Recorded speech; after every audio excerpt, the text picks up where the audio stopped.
2 जून 1995 UP का guest house कांड। UP में कुछ बड़ा, बहुत बड़ा होने वाला था। यूपी की सियासत में सबसे काला दिन। उस दिन तापमान में बहुत गर्मी थी। होटल में एसी चल रहा था। ठंड हवाओं के बीच कुछ इतना बड़ा होने वाला था जिसका अंदाजा किसी को नहीं था। उस वक्त यूपी की सबसे ताकतवर महिला की इज्जत पर हाथ डाला जाएगा और हाथ डालने वाले समाजवादी होंगे, इसका भी अंदाजा किसी को नहीं था। मायावती और मुलायम सिंह यादव के बीच पहली बार दोस्ती हुई थी।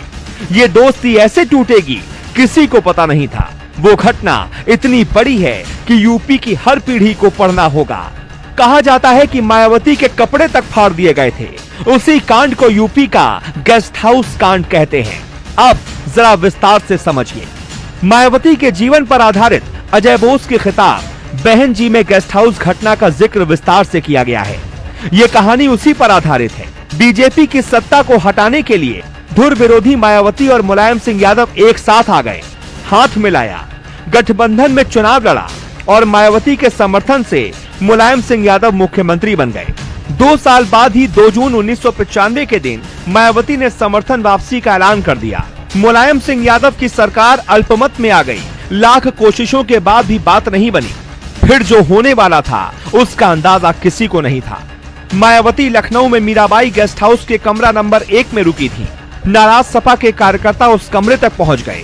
कई खिताबों और अखबारों में दावा किया गया है कि सपा के कथित कार्यकर्ताओं ने मायावती के साथ मारपीट की, उनके कपड़े तक फाड़ दिए। किसी तरह मायावती ने अपने आप को कमरे में बंद किया था और बाहर से समाजवादी पार्टी के विधायक और समर्थक दरवाजा तोड़ने में जुटे हुए थे।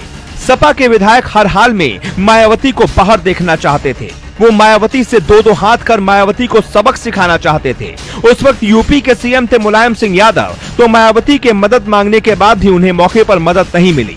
मुलायम सिंह यादव की सरकार पर तानाशाही के आरोप लगे। उस वक्त गेस्ट हाउस में मामला इतना बिगड़ गया था कि अधिकारी भी बात को नहीं संभाल पा रहे थे। मौके पर मौजूद चश्मदीद बताते हैं कि मायावती पर हमला शुरू होने के तुरंत बाद रहस्यात्मक ढंग से गेस्ट हाउस की बिजली और पानी की सप्लाई काट दी गई।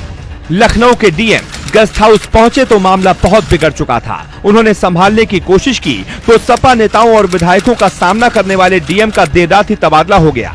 दरअसल मुलायम सिंह यादव सरकार का आदेश था कि लखनऊ डीएम मामले में दखल नहीं देंगे। हालांकि उन्होंने गेस्ट हाउस खाली करवाने के लिए विधायकों और नेताओं पर लाठीचार्ज किया था।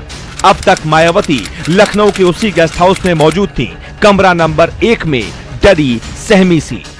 मामला शांत होने के बाद डीएम के कहने पर भी मायावती डर की वजह से दरवाजा नहीं खोल रही थी, लेकिन बार बार डीएम ने भरोसा दिलाया कि वो बाहर आ सकती हैं, सब कुछ सामान्य है। तब जाकर वो बाहर आई और उसी दिन से मुलायम सिंह यादव और मायावती के बीच दुश्मनी हो गई। हालांकि ऐसा भी कहा जाता है कि अपनी जान पर खेलकर बीजेपी विधायक ब्रह्मदत्त द्विवेदी मौके पर पहुंचे थे और सपा विधायकों और समर्थकों को पीछे ढकेला था। ब्रह्मदत्त द्विवेदी की छवि भी दबंग नेता की थी। यूपी की राजनीति में इस कांड को गेस्ट हाउस कांड कहा जाता है और ये भारत की राजनीति के माथे पर एक कलंक है। खुद मायावती ब्रह्मदत्त द्विवेदी को भाई कहने लगी और सार्वजनिक तौर पर कहती रही कि अपनी जान की परवाह किए बिना उन्होंने मेरी जान बचाई थी। मायावती ने भी उन्हें हमेशा अपना बड़ा भाई माना और कभी उनके खिलाफ अपना उम्मीदवार नहीं खड़ा किया। पूरे राज्य में मायावती बीजेपी का विरोध करती रही, लेकिन फर्रुखाबाद में ब्रह्मदत्त द्विवेदी के लिए प्रचार करती रही। हालांकि बाद में ब्रह्मदत्त द्विवेदी की हत्या कर दी गई। मायावती उनके घर पर फूट फूट कर रोई थी। मायावती के साथ जो उस दिन हुआ वो भारतीय राजनीति पर सबसे बड़ा धब्बा माना जाता है।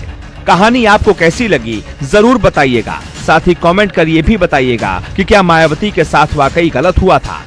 एक महिला नेता के साथ सपा नेताओं और मुलायम सिंह यादव को क्या ऐसा करना चाहिए था?